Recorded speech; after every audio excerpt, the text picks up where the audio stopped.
Hello दोस्तों, आप सभी का स्वागत है आपके यूट्यूब चैनल केडी क्लास में। और मैं हूं केडी पब्लिक स्कूल संचालक आर्य कुमार। और आज मैं फिर से लाया हूं क्लास 10 के हिंदी के तीसरा चैप्टर, जो कि भारत से हम क्या सीखें। उसके लेखक मैक्स मुलर जी हैं।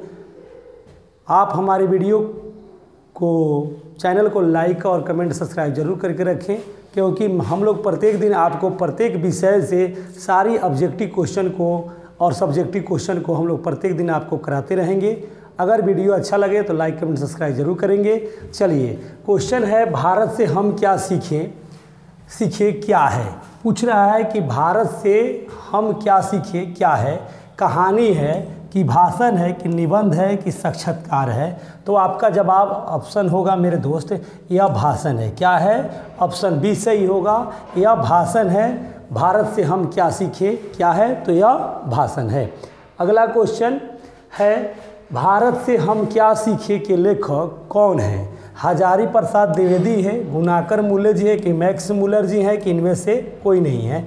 तो आपका जवाब सी सही होगा, मैक्स मुलर जी हैं। भारत से हम क्या सीखे के लेखक हैं मैक्स मुलर जी। चलिए, अगला क्वेश्चन है मेरे दोस्त, कह रहा है मैक्स मुलर का पूरा नाम क्या है। तो फ्रेडरिक मैक्स मुलर है कि ये देख रहे हैं फ्रेडरिक मैक्स मुलर है कि मैक्स मुलर है। तो आपका ऑप्शन ए सही होगा। इनका पूरा नाम था फ्रेडरिक मैक्स मुलर। चलिए, अगला क्वेश्चन है मैक्स मुलर का जन्म कब हुआ था। तो आप जवाब देंगे 6 सितंबर 1823 को हुआ था। कब हुआ था? 6 सितंबर 1823 को हुआ था। चलिए मेरे दोस्त, अगर आपको ये वीडियो अच्छा लग रहा हो तो लाइक कमेंट सब्सक्राइब जरूर करेंगे, क्योंकि आपके सब्सक्राइब का मुझे उम्मीद रहता है और आपके कमेंट का मुझे इंतज़ार रहता है। अगला क्वेश्चन है मैक्स मुलर का जन्म कहाँ हुआ था। जर्मनी के डेसाऊ में हुआ था कि जर्मनी के साथ हुआ था कि जर्मनी के डेसाऊ में हुआ था।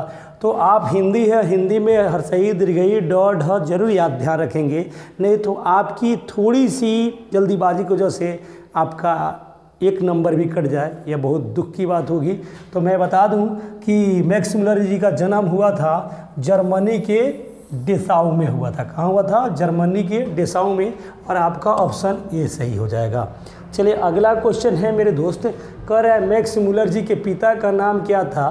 तो मैक्स मुलर जी के पिता का नाम ऑप्शन ए सही होगा, विल्हेल्म मुलर था। क्या नाम था?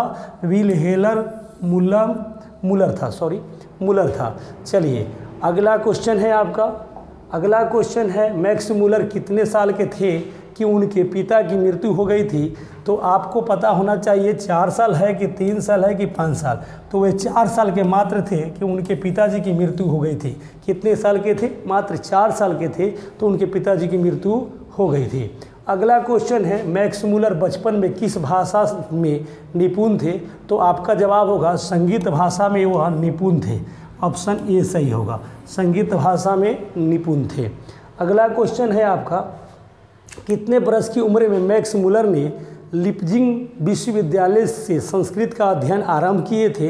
तो आपका जवाब होना चाहिए 16 होगा कि 18 होगा कि 20 होगा। तो आपका जवाब होगा 18 वर्ष के थे तो उन्होंने लिपजिंग विश्वविद्यालय से संस्कृत का अध्ययन आरंभ किए थे। कौन? मैक्स मुलर जी। अगला क्वेश्चन है आपका, मैक्स मुलर जी हितोपदेश को किस भाषा में अनुवाद किए थे। जर्मनी भाषा में अनुवाद किए थे कि हिंदी भाषा में कि फ्रांसीसी भाषा में। तो आपका ऑप्शन ए सही होना चाहिए होगा, क्योंकि मैक्स मुलर जी जर्मनी भाषा में हितोपदेश को अनुवादित किए थे। चलिए, अगला क्वेश्चन है, कह रहा है मैक्स मुलर जी जर्मनी भाषा में किसका अनुवाद किए थे। तो अनुवाद किए थे हितोपदेश के। चलिए, आपका ऑप्शन हो जाएगा ए सही, हितोपदेश के। अगला क्वेश्चन है मेरे दोस्त, कह रहा है कि मैक्स मुलर जी किसका पदानुवाद जर्मनी में किए थे। हितोपदेश का कि कंट का कि केन का कि मेघदूत का। तो आपका ऑप्शन डी सही होगा, क्योंकि इन्होंने मेघदूत का पदानुवाद जर्मनी में किए थे। और अनुवाद की बात कही जाए तो हितोपदेश की आप कहेंगे, और पदानुवाद ध्यान दीजिएगा, पदानुवाद का बात किया जाए तो मेघदूत का किए थे। अगला क्वेश्चन है वेदांतियों का वेदांती किसे कहा गया है, विवेकानंद जी को कि मैक्स मुलर को कि राजेंद्र प्रसाद जी को कि सभी को? तो आपका जवाब ऑप्शन होगा मेरे दोस्त मैक्स मुलर जी को कहा गया है। ऑप्शन बी सही होगा। वेदांतियों का वेदांती कहा गया है मैक्स मुलर जी को। और किसने कहा है? तो विवेकानंद जी ने कहा है। किसने कहा है? तो विवेकानंद जी। किसने कहा है? तो विवेकानंद जी ने कहे हैं। किसको कहें? मैक्स मुलर जी को कि वेदांतियों का वेदांती।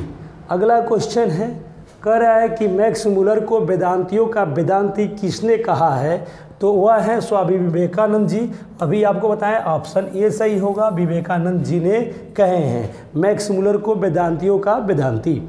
अगला क्वेश्चन है कि मैक्स मुलर जी को महारानी विक्टोरिया कब आमंत्रित की थी? तो आप बताएंगे 1868 ईस्वी में उन्हें आमंत्रित की थी। क्यों? भाषण देने के लिए बुलाई थी। चलिए अगला क्वेश्चन है कि किस लिए विक्टोरिया ने मैक्स मुलर को नाइट की उपाधि प्रदान की थी? संगीत के लिए कि भाषण के लिए कि कविता के लिए? तो आपको अभी मैंने बताया है कि उन्हें 1868 ईस्वी में भाषण के लिए आमंत्रित की थी विक्टोरिया ने। अगला क्वेश्चन है आपका, मैक्स मुलर जी का निधन कब हुआ था? 28 अक्टूबर 1900 को कि 28 अक्टूबर 1800 ईस्वी में कि 18 सितंबर 1900 ईस्वी में? तो आपका ए ऑप्शन सही होगा, क्योंकि 28 अक्टूबर 1900 ईस्वी को मैक्स मुलर जी का निधन हुआ था। चलिए अगला क्वेश्चन है, कह रहा है लैटिन भाषा में कौन कविता लिखते थे?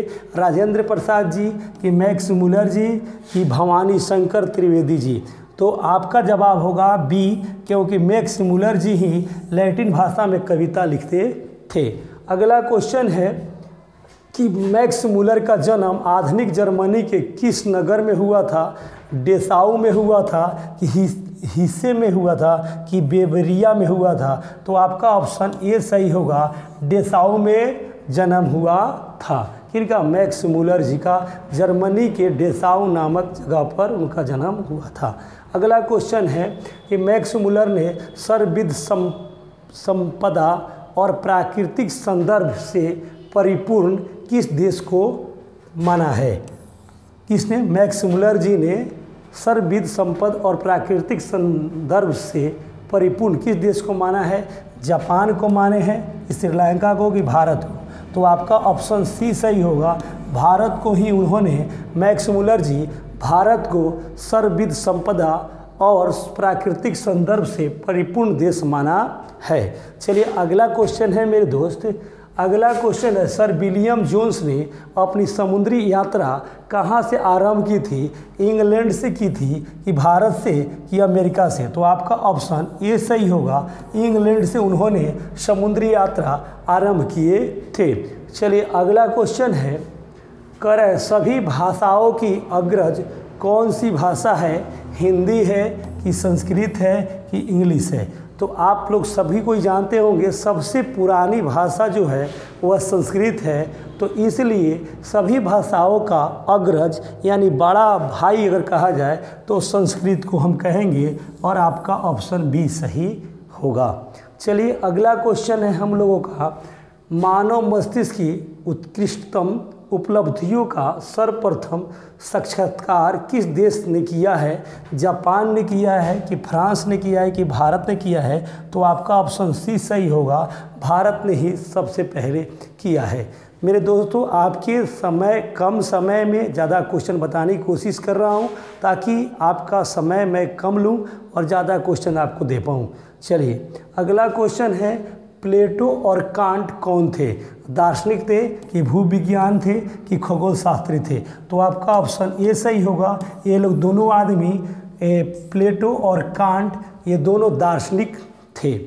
चलिए अगला क्वेश्चन है आपका कि हकरस कौन थे?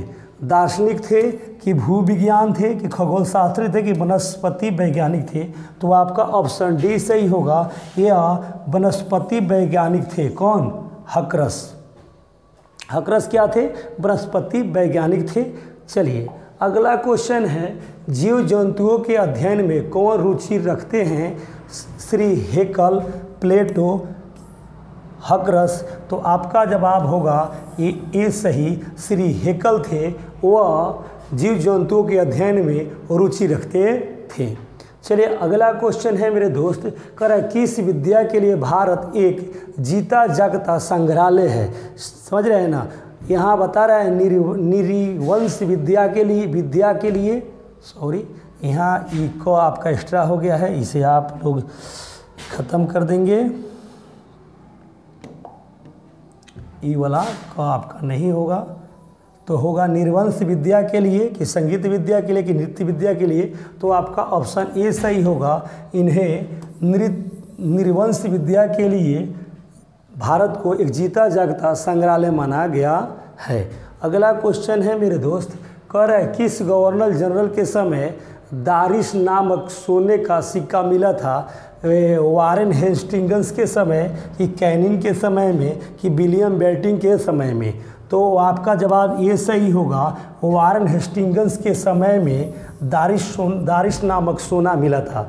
आपको पता होना चाहिए पूरी दुनिया में दारिश सोना केवल भारत में ही था, और वो भी भारत से वारेन हेस्टिंग्स ने इंग्लैंड भेज दिए थे ताकि वहाँ के राजा खुश होंगे, उन्हें उपलब्धि देंगे, उनका प्रमोशन करेंगे।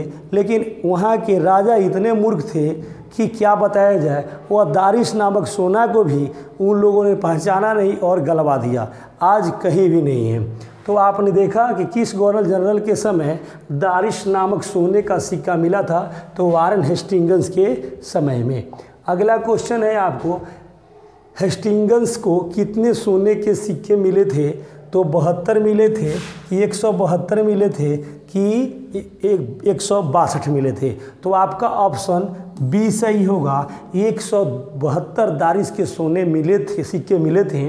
चलिए अगला क्वेश्चन है मेरे दोस्त, शाहनामा का रचना काल क्या था। 10वीं 11वीं सदी, 11वीं 12वीं सदी, यहाँ 10वीं 11वीं सदी की 11वीं 12वीं सदी की 9वीं 10वीं सदी। तो आपका ऑप्शन ए सही होगा, 10वीं और 11वीं सदी शाहनामा का रचना काल माना जाता है। चल मेरे दोस्तों, आपको यह वीडियो अच्छा लगा हो तो लाइक कमेंट सब्सक्राइब जरूर करेंगे। आपकी कमेंट का मुझे बेसब्री से इंतजार रहता है। आप मेरे चैनल पर पहली बार हैं तो सब्सक्राइब जरूर करेंगे। आपके कमेंट का मुझे बेसब्री से इंतजार रहेगा।